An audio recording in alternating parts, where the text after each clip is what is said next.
Hello everyone. I hope आप सभी लोग हेल्दी होंगे, अपनी एक्सरसाइजेस बिल्कुल ठीक तरीके से कर रहे होंगे और फिट होंगे, हेल्दी होंगे। आज जिस चीज़ को हम डिस्कस करने वाले हैं वो है बहुत पुरानी और हमेशा सदाबहार हमारे साथ रहने वाली, दैट इज़ नेक पेन। बहुत लोगों के क्वेश्चंस आते रहते हैं और लोगों का तो ये भी कहना है कि हम तो एक्सरसाइज बहुत अच्छे से करते हैं, सही करते हैं, जो आपने बता रखे हैं वो एक्सरसाइजेस करते हैं, उसके बाद भी हमें दर्द हो जाता है, पेन होता रहता है। तो इन सभी के लिए मेरा एक आंसर यही है कि पहली बात तो आप अगर एक्सरसाइजेस कर रहे हैं तो शायद रेगुलर नहीं कर रहे होंगे। जिस दिन दर्द हुआ या 2-4 दिन जिस दिन दर्द रह रहा है उस दिन आप एक्सरसाइजेस कर रहे हैं। दूसरी चीज़ ये हो सकती है कि आप सही तरीके से नहीं कर रहे हैं। तो देखिए, किसी भी चीज़ के लिए कोई क्विक फिक्स तो है नहीं। Everything needs some time. आपको टाइम देना पड़ेगा, रेगुलर टाइम निकालना पड़ेगा। मेन कारण क्या हो सकते हैं नेक पेन के? तो सबसे पहला और बहुत ही कॉमन कारण जो है वो है कि पोस्चर गलत है, गलत तरीके से आप बैठते हैं, टीवी देख रहे हैं, मोबाइल यूज़ कर रहे हैं, अपना रेगुलर ऑफिस वर्क कर रहे हैं, पढ़ाई कर रहे हैं, घर में काम कर रहे हैं, तो गलत तरीके से जो हम अपना पोस्चर मेंटेन करते हैं वो एक बहुत बड़ा कारण है। दूसरी चीज़ ये है कि आप जो भी एक्सरसाइज कर रहे हैं वो शायद सही तरीके से नहीं कर रहे हैं, उसमें जल्दबाजी में कर रहे हैं या रिपीटिशंस आपके ठीक नहीं हैं या एक्चुअल में जो पैटर्न होना चाहिए एक्सरसाइज करने का वो ना होके आप कुछ और ही कर रहे हैं। तीसरी चीज़ ये हो सकती है कि कोई अंडरलाइन कारण है, मतलब कोई अंडर पैथोलॉजी है जिसको देखना और जिसको डायग्नोसिस जिसका करना बहुत ज़रूरी है।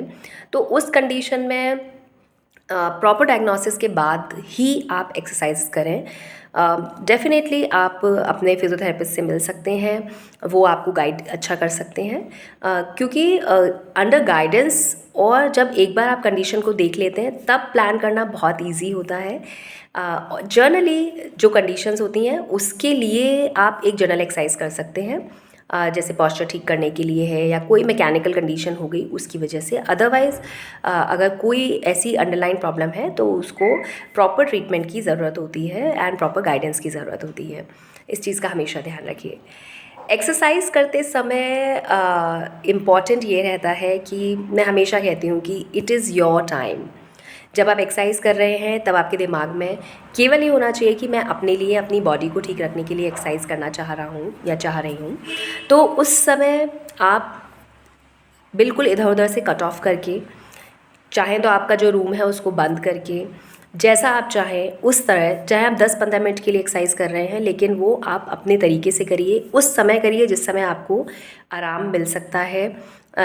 इन बाहर की जो हमेशा की कॉल्स या कोई बुला रहा है या कुछ दिमाग में है हमें करना है, कहीं हमें किचन में कुछ देखना है या हमें ऑफिस के किसी काम में देखना है, तो उन सब से अलग होकर आप करिए।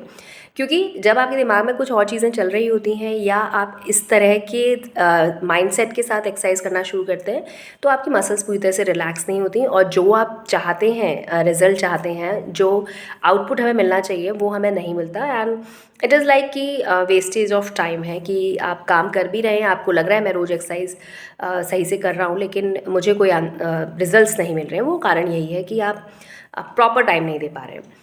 दूसरी चीज़ ये है कि हमेशा एक्सरसाइज जब करेंगे तो स्लो करेंगे, रिदमिक होना चाहिए, एक रिदम मेंटेन करके करेंगे, जर्की मूवमेंट्स नहीं होने चाहिए, रिलैक्स स्टेट में करेंगे। रिपीटिशंस जितने आपको बताए गए हैं उतने ही करें, धीरे धीरे रिपीटिशंस को बढ़ाएं, एकदम से रिपीटिशंस नहीं बढ़ाए जाते हैं।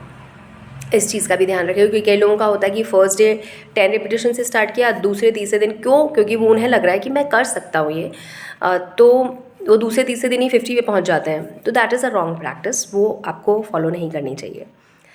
अब नेक पेन में वही अगेन हमेशा ध्यान रखने वाली बात है कि पोस्चर ठीक होना चाहिए। क्या करें पोस्चर ठीक करने के लिए? अपने आप को फीडबैक दीजिए। क्या कर सकते हैं? रिमाइंडर लगा सकते हैं, कहीं लिख के रख सकते हैं, किसी अपने घर में जो भी आपके साथी हैं या आपके कोई कलीग्स हैं, आपके फ्रेंड्स हैं, जहाँ भी आपका ज़्यादा टाइम निकलता है, उनको आप बोल सकते हैं कि जब भी कुछ गलत हो तो आप मुझे बता दें। कोई और बताने वाला नहीं है या आप नहीं चाहते किसी और से इस तरह की हेल्प लेना, तो आप अपना रिमाइंडर्स लगाइए, अपने तरीके ढूंढिए। आप स्टिकर्स लगा सकते हैं, आप अपने फ़ोन में लिख के रख सकते हैं। तो कुछ आप रिमाइंडर्स लगा सकते हैं, जो अलार्म बजते हैं उससे आप बीच बीच में ध्यान रख सकते हैं। Keep your self well hydrated. And तीसरी चीज़ ये ध्यान रखनी है हमेशा कि प्रॉपर रेस्ट भी होना ज़रूरी है। कई बार क्या होता है कि जैसे काम आप बहुत ज़्यादा कर रहे हैं या काम नहीं कर रहे तो ये टीवी मोबाइल इन सब में भी इतना ज़्यादा समय निकाल रहे हैं, जिसकी वजह से मसल्स हमेशा एक टेंशन वाली स्टेट में रहती हैं और उस टेंशन को रिलीज़ करने का ना तो आपको तरीका पता होता है और आप सोच रहे हैं कि ये टीवी देख के या फ़ोन में देख के हम अपने आप को रिलैक्स कर रहे हैं, लेकिन आप उन कंडीशंस में भी अपने मसल्स को हमेशा एक टेंशन में रख रहे हैं। तो ये भी एक तरीका है कि आपको पता नहीं चल रहा है और ये आपको प्रॉब्लम क्रिएट कर रहा है। तो अब कुछ दो मैं ऐसे आपको एक्सरसाइज बता देती हूँ जो आपको शायद मैंने पहले भी बताई हूँ और आप में से बहुत लोग वो करते भी होंगे। उनको सही तरीके से करना है।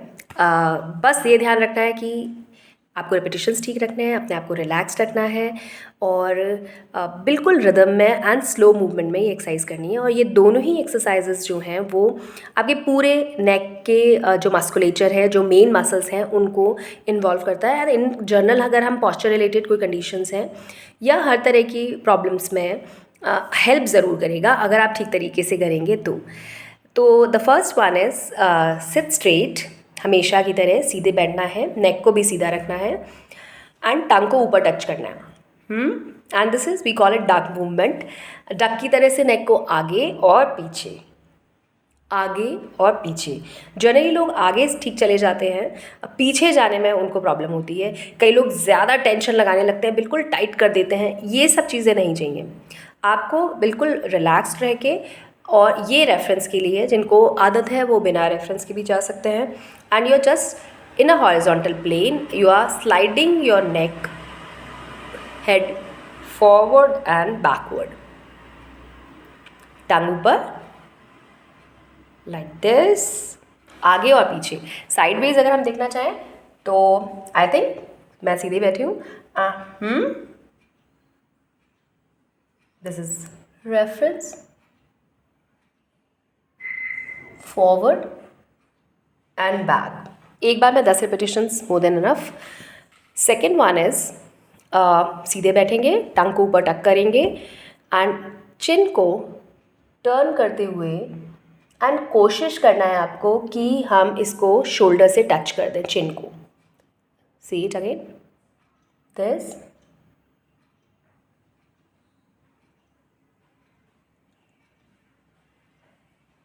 and hold it for 10 seconds.